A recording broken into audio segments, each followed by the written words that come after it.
Hello, everyone. My name is Catherine Hauke. I am the admissions manager for the Global Online MBA, and I welcome you all to this MBA Bite.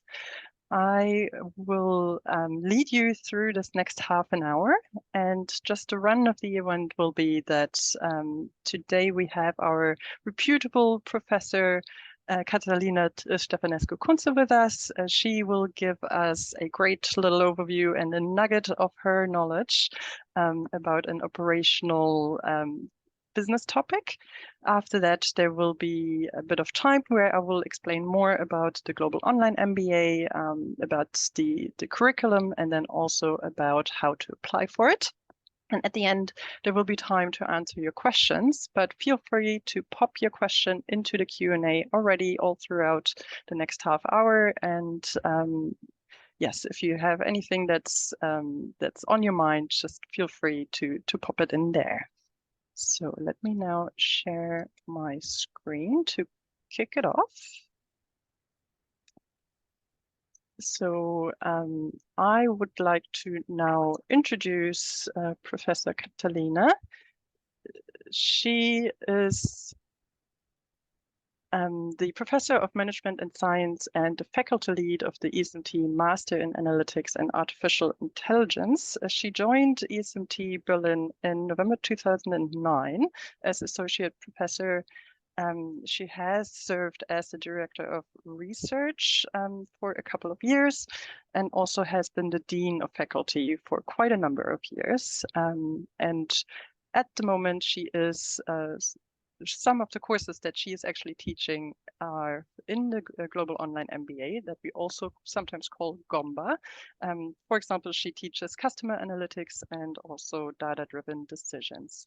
And with that, I will now hand over to her. I will stop sharing and over to you, Catalina. Thank you very much, Catherine, and a very warm welcome also from my side.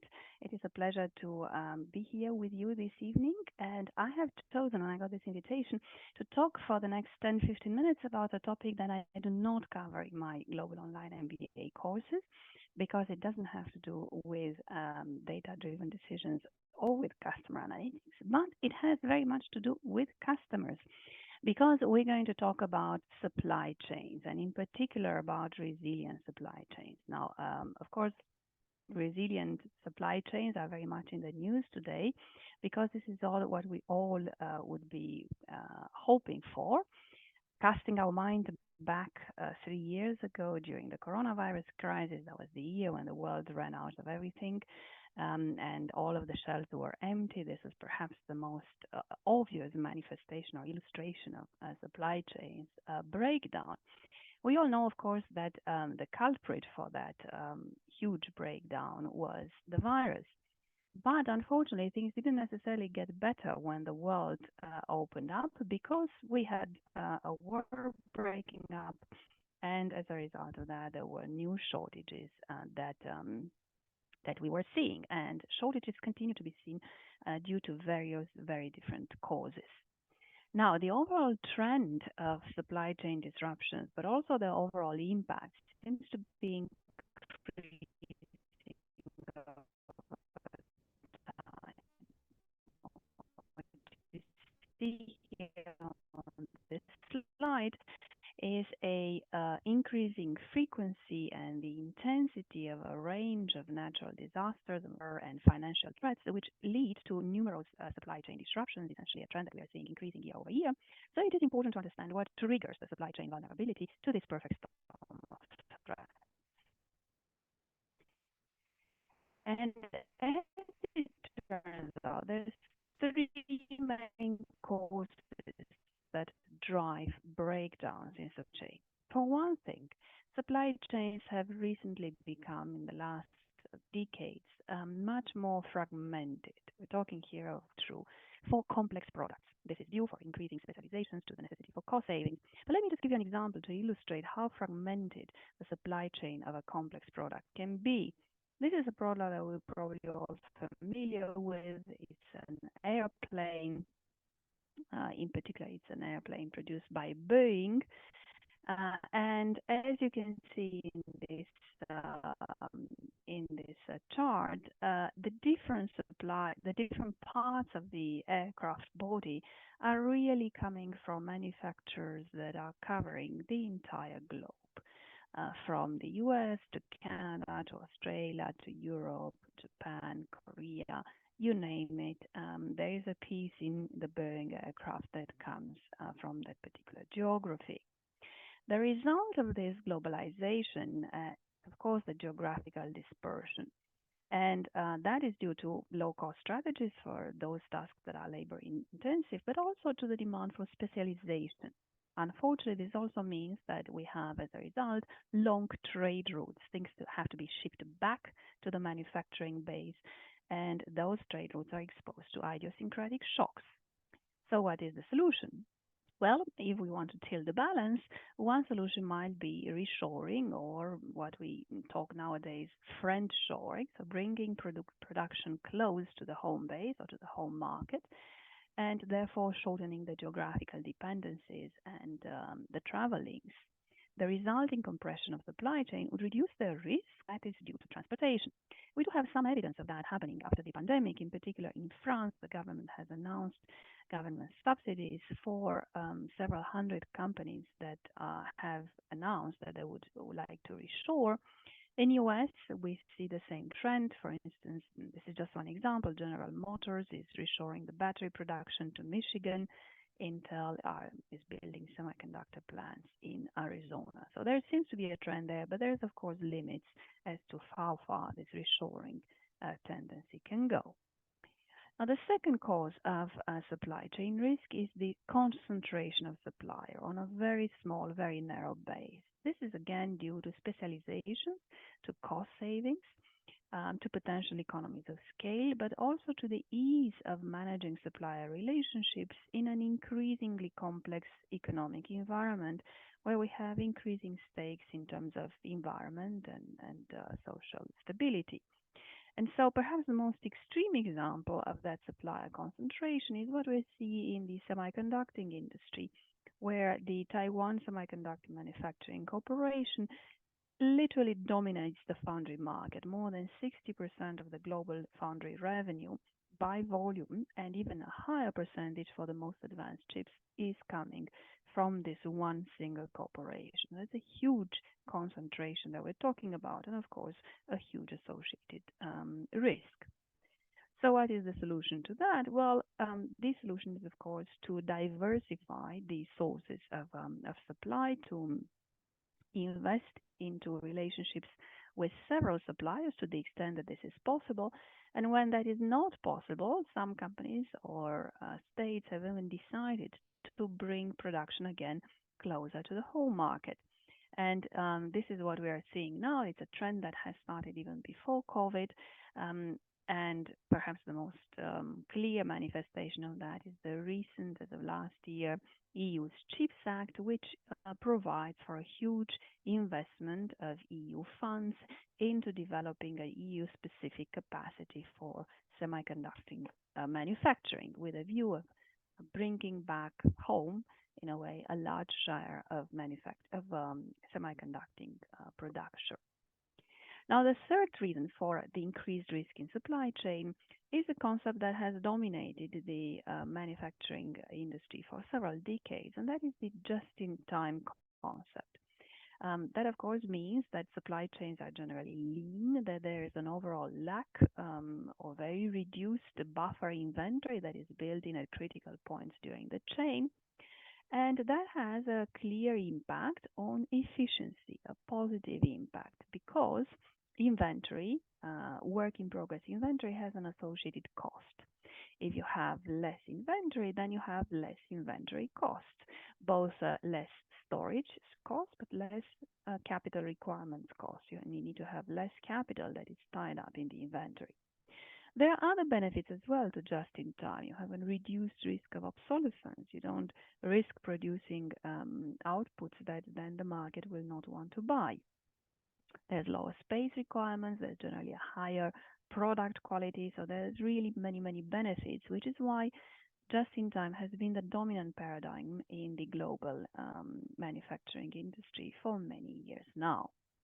In fact, there were studies that looked at the extent to which just-in-time was implemented and found that, for instance, US manufacturing companies decreased inventory at a rate of 6% per year for the 20 years starting from 1990. That is a huge decrease overall.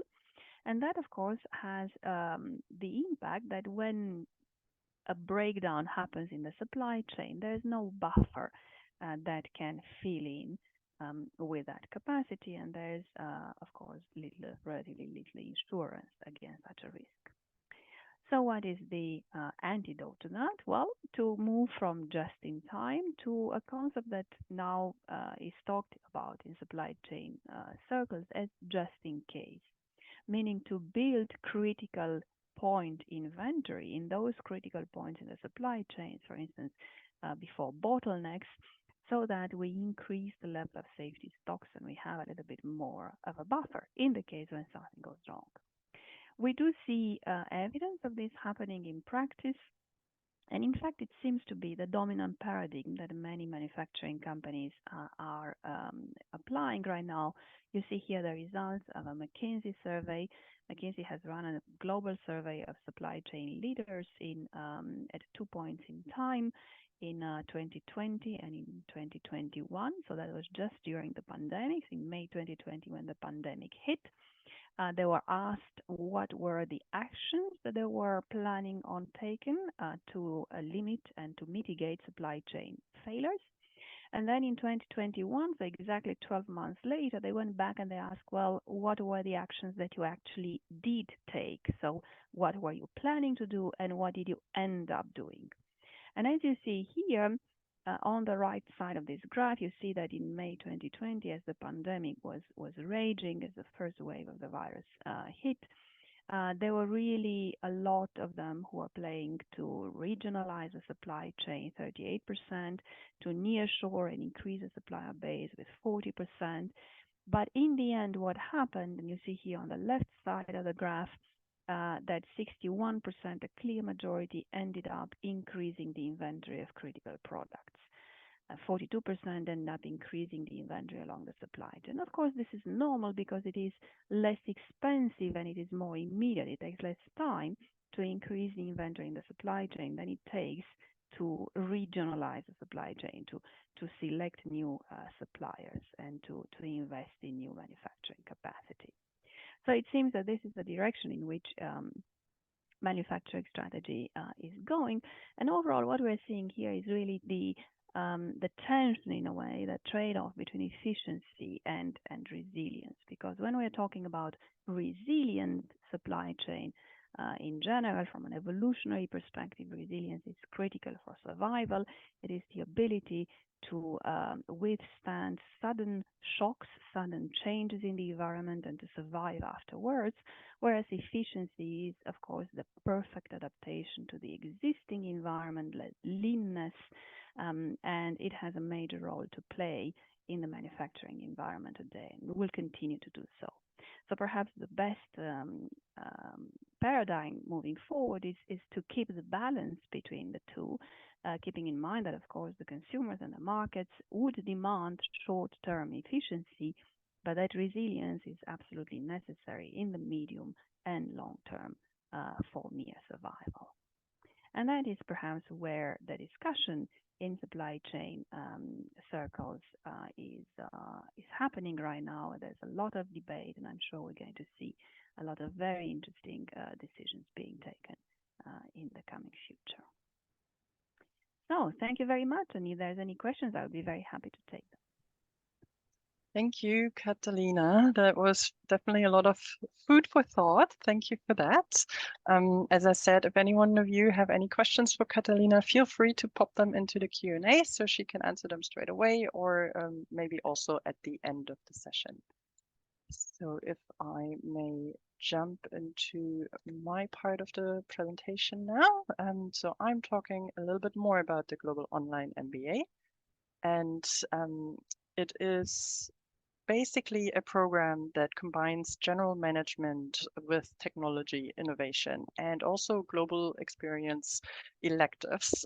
So the focus is really on the analytics and innovation part and leadership, of course, because we want to make sure that anyone studying our MBA becomes a modern leader able to cope with all the things that are going on in the business world and the overall conditions that business is done these days.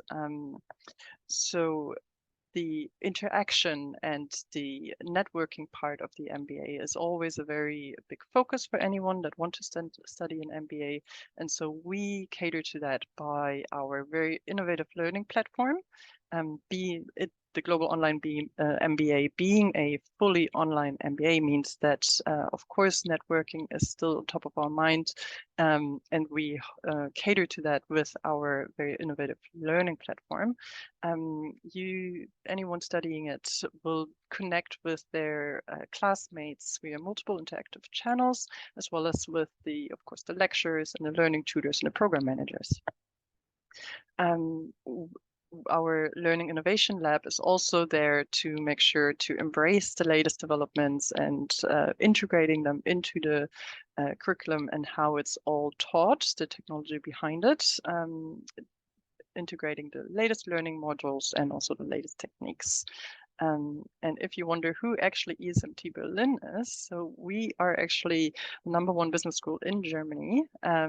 And number 8 in Europe, and we are triple accredited and and we offer globally recognized MBAs, so there's that you can actually trust that you're learning from the best, really.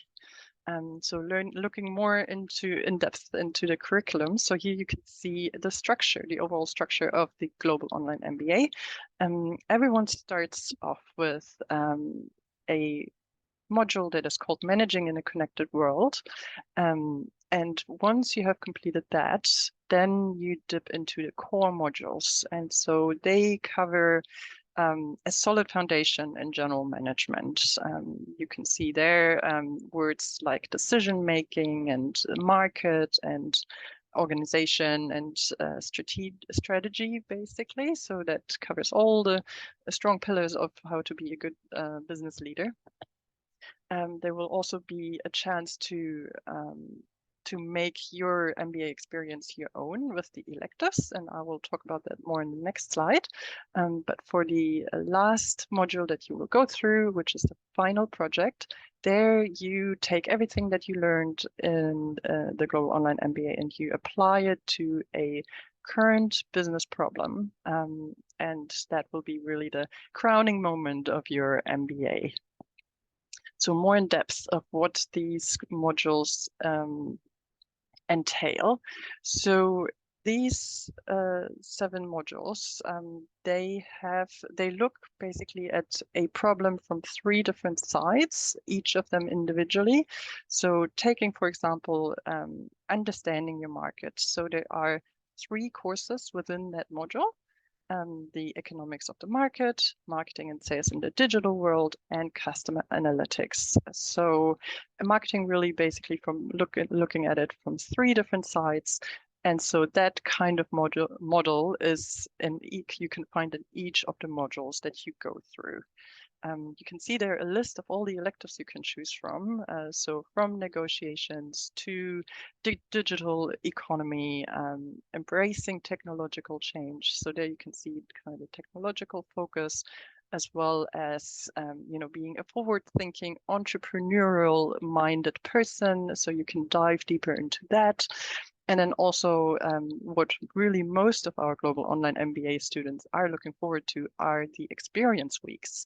And so these are actually the only times where you actually would need to travel for them. And so we offer the Berlin Experience Week, where you would come onto campus, meet your classmates and everyone who wants to attend, and basically see where we are here and get to know the Berlin economic world here, dive into some business visits here, and of course doing some socializing as well.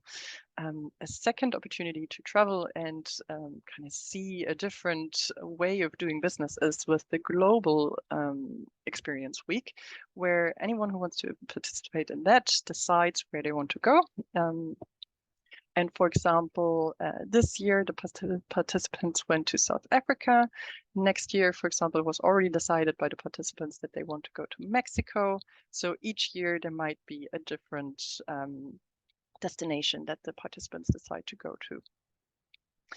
And now thinking about, well, this all sounds really good. How can I get into the Global Online MBA?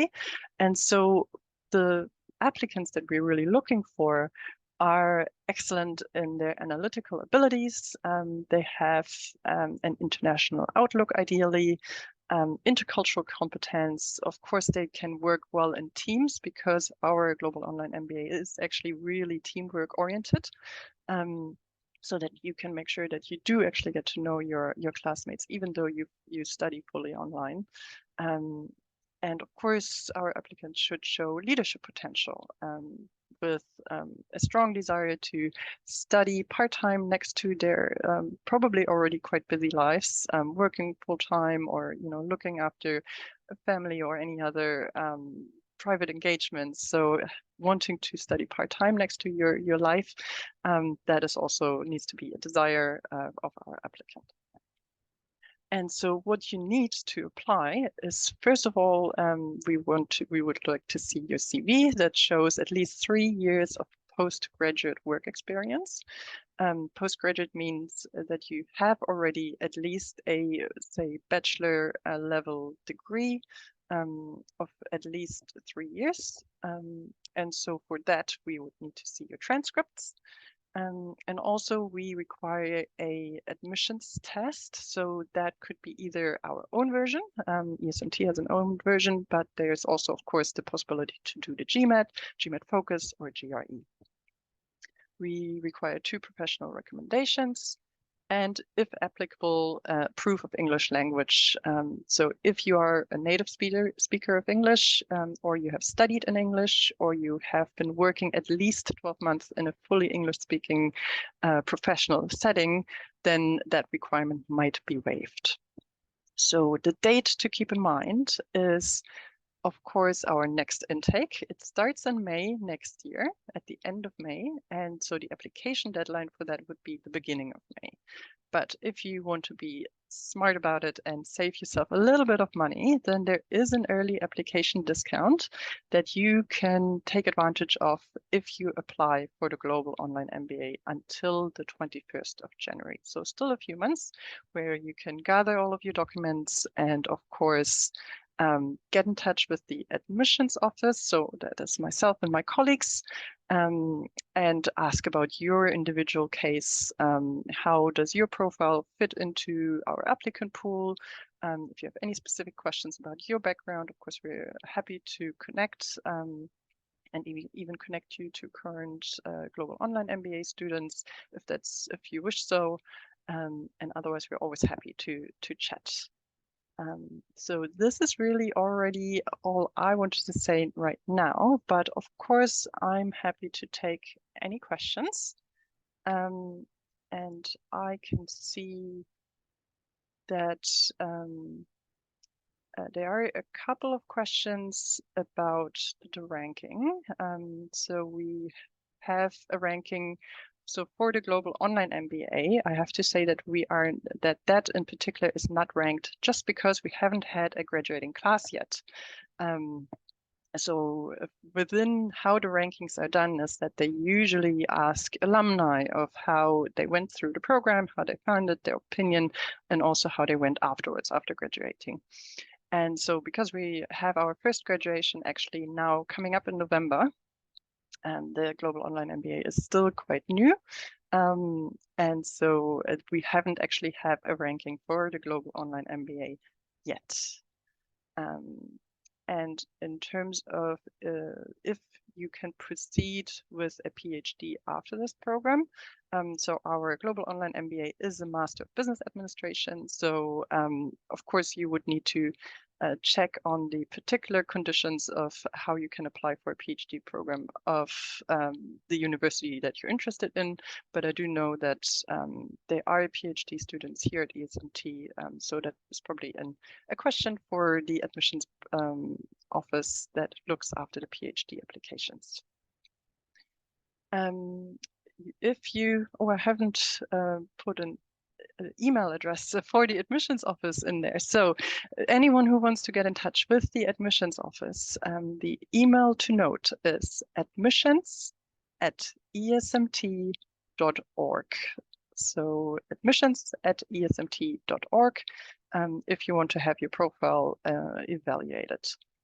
And to apply for the Global Online MBA, the application cost is €50 to submit your application.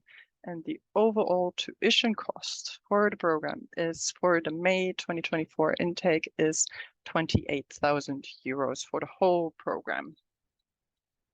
So let's see if there's any more questions. Yes, there is actually a graduation ceremony being held for the Global Online MBA. So it is a hybrid event, so that, of course, we hope and invite everyone to come for the graduation here on campus at ESMT. And I have heard from program management that actually the vast majority of the people that are graduating do want to come, and really very much looking forward to coming here onto campus and our beautiful old building. You can see my background is actually the main learning center where our students study, and where there's also the graduation happening then. But there's also, of course, if a family can't come, or if some students are not able to come onto campus for that date, then it is also hybrid. Is the participation in the Global Experience Week mandatory? No, it is part of the electives, so you can choose to come, but you don't have to. So you may remember seeing that list. So there are elective courses that you can choose to take at ESMT. So online courses you take at ESMT, but you can also choose to take online courses throughout our GNAM network. And also there are the options of taking part in the Berlin Experience Week, or in the Global Experience Week. So the choice is really yours. Within the elective module, you choose out of all of these courses and experience weeks, you can choose 3.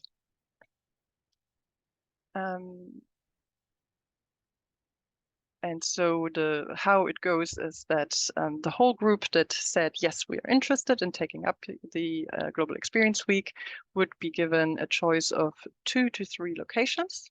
And then the group decides where they want to go. And so that would be then decided as the next destination to go to.